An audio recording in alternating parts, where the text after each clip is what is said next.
It all started on a quiet Thursday afternoon, or at least it should have been quiet. In 2025, quiet is relative because almost everything and everyone seems to be connected to some screen, app, or social media trend. I had just moved into my new apartment complex, excited for a fresh start, away from the chaos of my old neighborhood. I pictured a normal life, peaceful evenings, friendly neighbors, and maybe even a few small interactions that didn't feel forced or awkward. Little did I know, my neighbors had other plans. As soon as I stepped out to check the mailbox, I realized that the building was full of people who seemed like characters straight out of a reality show. On my left, there was a guy with neon sneakers that glowed with every step. He was filming himself for some app challenge, narrating every motion in an over-the-top dramatic voice. On my right, a woman had her balcony decked out with hundreds of smart lights, synced to music blasting through her speakers, shaking the entire corridor. And straight ahead, a group of teens were doing a TikTok dance challenge, laughing, recording, and then immediately posting it online. It was overwhelming. I wasn't just meeting neighbors, I was entering a live performance every day. The first encounter was with Mrs. Reynolds, who lived 2 floors above me. She had a knack for knowing everything about everyone. I waved politely as I walked past, but she stopped me mid-step. "Oh, you just moved in, didn't you? Saw your furniture delivery on the Buildings app. Do you need recommendations for pizza? Or maybe the best local spots for coffee? Oh, and Don T, get the mail at the box by the entrance ULL. Want the one by the elevator? Much safer. Oh, and here's my number, just in case you need anything." She rattled off, handing me a slip of paper thick enough to be a mini book. I tried to smile and nod, but my brain was already spinning. Was she always this thorough? Or was this some sort of neighborly initiation ritual? Later that evening, I ran into my downstairs neighbor, James, while taking out the trash. He had a hoverboard, naturally, because apparently, scooters were too mainstream now. "Hey man, you new here, right? I'll give you the lowdown. Trash pickup is at 7 a.m. Recycling's weird." And Dan T, even get me started on the package room. They still Dan T know how to work the robots. "By the way, do you like skateboarding?" he asked, already zooming around the corner on his hoverboard. I had no idea how to answer. Skateboarding? Not really, but apparently, I needed to have an opinion. By the second day, I realized that interactions in 2025 were less about casual hellos and more about constant performance and engagement. Everyone was documenting everything. Walks, grocery runs, even their cats. On the elevator, I got a mini tutorial from a neighbor named Lucy on how to optimize my TikTok bio for maximum engagement. I hadn't even considered making content, but now I felt guilty that I wasn't posting yet. Another neighbor offered to show me the fastest route to Wi-Fi strong spots in the building, because apparently, even signal quality was a social advantage. Things got more interesting when there was a communal event in the courtyard. It was supposed to be a simple welcome gathering, but in 2025, nothing is simple. Everyone had to live stream parts of it, post updates, and use hashtags. I tried to mingle, but it felt like navigating a maze of personalities and digital personas. There was one neighbor, Ethan, who constantly interrupted conversations to insert his own commentary for his followers. "Oh, this guy's awesome. He's new. Say hi to the camera," he shouted, holding his phone up to film me. I smiled awkwardly, trying to avoid the lens while shaking hands and nodding. Every interaction felt performative. Even the kids were involved, filming mini vlogs of their snacks and toys. By midweek, I had started to understand the rhythm of my new neighbors. They were an unusual mix of trend followers, content creators, and people who genuinely just wanted to connect, but their methods were overwhelming. The guy next door practiced guitar at all hours, filming TikToks of his progress.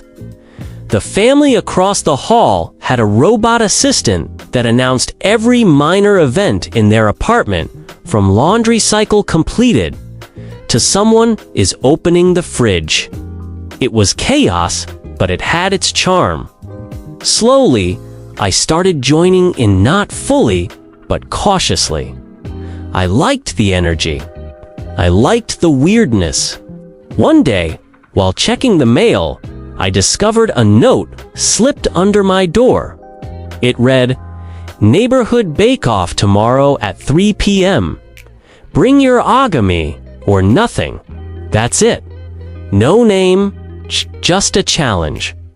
I had no idea what a bake-off entailed here. Was it casual? Was it competitive? Did I even know how to bake? I glanced around, spotting neighbors in conversation, smiling as if they knew a secret.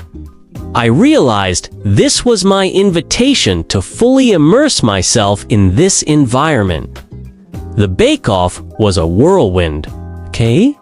Everyone had unique, Instagram-worthy creations. There were cupcakes with neon frosting, cookies shaped like futuristic gadgets, and even a cake that displayed a QR code linking to the creator's profile. Okay, hoping my effort would count for something. Okay, as I presented it, a neighbor dramatically gasped and filmed it from multiple angles. Wow, classic never goes out of style, she said, while tagging her post with 15 hashtags.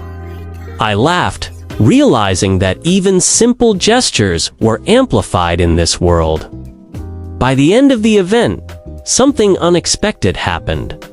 I started feeling part of the community, not because of the digital chaos or the performance, but because of the shared experience. Laughter, mishaps, accidental flower explosions, and small victories created a sense of belonging. I realized that neighbors in 2025 are a strange mix of overwhelming trends and genuine connection. They might post everything online, document every moment, and compete for attention. But underneath, they're people trying to navigate life, just like me. The next week brought even more surprises. There was a community fitness challenge where neighbors streamed their workouts, competed on leaderboards, and shared tips. I joined, not for the competition, but for the fun of it. Suddenly, I found myself jogging alongside my neighbors, comparing playlists, laughing at clumsy attempts, and sharing encouragement. Even James, the hoverboard guy, had moments of vulnerability. Complaining about sore legs and the difficulty of maintaining perfect posture while skating, it humanized everyone. Even small encounters became meaningful. When I accidentally dropped my groceries, 3 neighbors immediately helped, chatting while recording short videos for laughs. Okay. The neighbor who lived above me, previously intimidatingly overprepared, started giving me advice on plants, balcony organization, and even how to deal with online reviews of local restaurants. It was chaotic, yes, but it was community dynamic, unpredictable, but engaging kind of neighborhood life that I hadn't experienced before. By the end of the month, I had developed a rhythm. I learned the quirks of each neighbor, understood the constant background of digital life, and even found my own comfort in posting content occasionally. I started small, a quick video showing my plant thriving, a snapshot of my coffee on the balcony, or even a short clip reacting to a funny community moment. And strangely, it wasn't about likes or validation. It was about participating, belonging, and embracing the energy around me. One evening, as I stepped out onto the balcony, I looked across the courtyard and saw neighbors talking, laughing, recording snippets, and just being alive in their unique ways. The neon sneakers flashed, the smart lights pulsed with music, and the group of teens filmed another challenge. It was overwhelming, yes, but it was vibrant, alive, and strangely comforting. I realized that in 2025, neighbors aren't just the people who live next door. They're part of an ecosystem, a constantly evolving, sometimes chaotic, sometimes hilarious, but always interesting community. So, if you're moving somewhere new in this era, expect surprises, expect performances, live streams, and constant trends. Expect neighbors who might seem eccentric, overwhelming, or just a little too enthusiastic. But also expect connections, shared laughter, and moments that make you feel alive. Embrace the chaos, participate, and allow yourself to get swept up in the unexpected energy. Because sometimes being part of a neighborhood in 2025 isn't about perfection, it's about showing up, interacting, and finding your own space in a world that never stops moving. If you've ever had an unusual neighbor or a surprising community experience, comment below and share your story. Hit like if you've ever been overwhelmed but found yourself enjoying the chaos. Subscribe for more stories about life in the modern world, unexpected encounters, and the hilarious, strange, and sometimes touching realities of living among others. Neighbors in 2025 might be unconventional, but they're unforgettable. And you never know what you'll learn or experience when you open your door.